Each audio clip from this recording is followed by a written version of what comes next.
An inquiry into the nature and causes of the wealth of nations, generally referred to by its shortened title The Wealth of Nations, is the magnum opus of the Scottish economist and moral philosopher Adam Smith, first published in 1776. The book offers one of the world's first collected descriptions of what builds nations' wealth and is today a fundamental work in classical economics. By reflecting upon the economics at the beginning of the Industrial Revolution, the book touches upon such broad topics as the division of labor, productivity, and free markets. History. The Wealth of Nations was published 9 March 1776, during the Scottish Enlightenment and the Scottish Agricultural Revolution. It influenced a number of authors and economists, as well as governments and organizations. For example, Alexander Hamilton was influenced in part by The Wealth of Nations to write his report on manufactures, in which he argued against many of Smith's policies.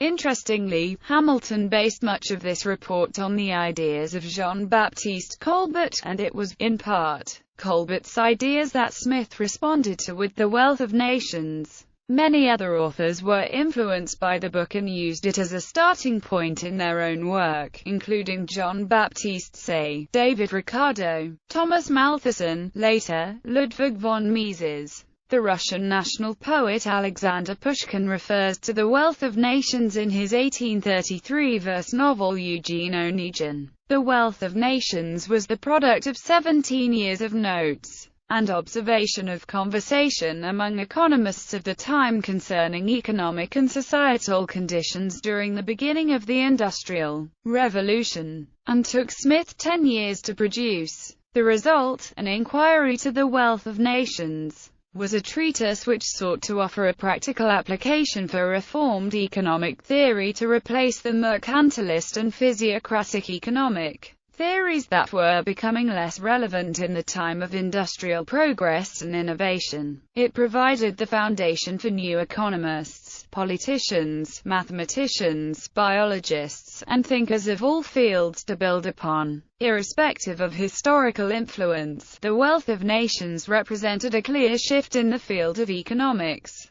comparable to Sir Isaac Newton's Principia Mathematica for physics, Antoine Lavoisier's Traité élémentaire de chimie for chemistry, or Charles Darwin's On the Origin of Species for biology. Publishing history. 5 editions of The Wealth of Nations were published during Smith's lifetime. In 1776, 1778, 1784, 1786, and 1789. Numerous editions appeared after Smith's death in 1790. To better understand the evolution of the work under Smith's hand, a team led by Edwin Cannon collated the first 5 editions. The differences were published along with an edited 6th edition in 1904. They found minor but numerous differences between the first and the second editions, both of which were published in 2 volumes. The differences between the second and third editions, however, are major. In 1784, Smith annexed these first 2 editions with the publication of additions and corrections to the first and second editions of Dr. Adam Smith's Inquiry into the Nature and Causes of the Wealth of Nations.